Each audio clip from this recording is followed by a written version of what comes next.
Hello everyone, ములగాకు ఇష్టం లేని వాళ్ళు కూడా ఒక్కసారి ఇది చేసి పెట్టండి, లొట్టలేసుకొని మరీ తింటారు. అంత టేస్టీగా ఉంటుందండి.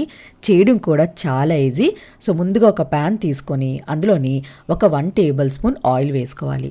ఆయిల్ హీట్ అయిన తర్వాత 1 టేబుల్ స్పూన్ శనగపప్పు, 2 టేబుల్ స్పూన్లు ధనియాలు, మీరు కావాలంటే ఇంకొక టేబుల్ స్పూన్ ధనియాలు కూడా యాడ్ చేసుకోవచ్చు. అలాగే 1 టీ స్పూన్ జీలకర్ర వేసుకొని లో ఫ్లేమ్లో ఇది లైట్గా కలర్ చేంజ్ అయిన వరకు ఫ్రై చేసుకోవాలి. తర్వాత ఒక 5-6 ఎండుమిరపకాయలు వేసుకొని ఈ ఎండుమిరపకాయలు కూడా లైట్గా కలర్ చేంజ్ అవ్వాలన్నమాట. ఇలా కలర్ చేంజ్ అయిపోయింది కదండి. ఇప్పుడు ఇదంతా తీసుకొని వేరొక ప్లేట్లో వేసుకోవాలి. చల్లగైన వరకు పక్కన పెట్టుకోవాలి. ఇప్పుడు అదే ప్యాన్లోనే ఇంకొక 1 టేబుల్ స్పూన్ ఆయిల్ వేసుకోవాలి. ఆయిల్ హీట్ అయ్యాక 5-6 వెల్లుల్లి వేసుకోవాలి తొక్క తీసుకొని.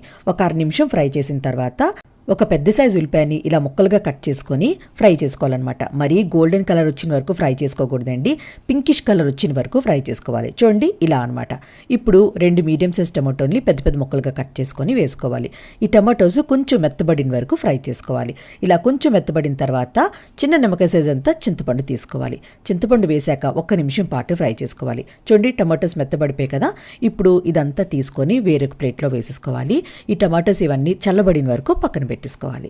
ఇప్పుడు అదే ప్యాన్లో ఇంకొక 1 టేబుల్ స్పూన్ ఆయిల్ వేసుకొని ములగాకంతా ఫ్రై చేసుకోవాలన్నమాట.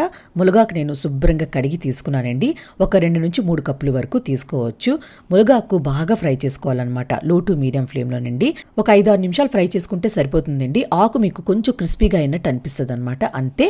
ఇప్పుడు ఇదంతా తీసేసుకొని వేరొక ప్లేట్లో వేసుకొని చల్లగైన వరకు పక్కన పెట్టేసుకోవాలి. ఇప్పుడు ఒక మిక్సీ జార్ తీసుకొని అందులోని ధనియాలన్నీ మనం ఫ్రై చేసుకుని ఉంచుకున్నాం కదా, అదంతా మిక్సీ జార్లో వేసుకొని ముందు మిక్సీ చేసుకోవాలి. మిక్సీ చేసిన తర్వాత టమాటో ఉల్లిపాయలు మనం ఫ్రై చేసుకుని ఉంచుకున్నాం కదా, అది కూడా వేసుకోవాలి. అలాగే ములగాకు కూడా వేసేసుకోవాలి. ఇప్పుడు తగినంత ఉప్పు వేసుకోవాలి. మీరు కావాలంటే కల్లుప్పైనా యూస్ చేసుకోవచ్చు. వాటర్ ఏమీ యాడ్ చేయకుండానే మిక్సీ చేసుకోవాలండి. వాటర్ యాడ్ చేశారనుకోండి పచ్చడి ఎక్కువ రోజులు ఉండదన్నమాట.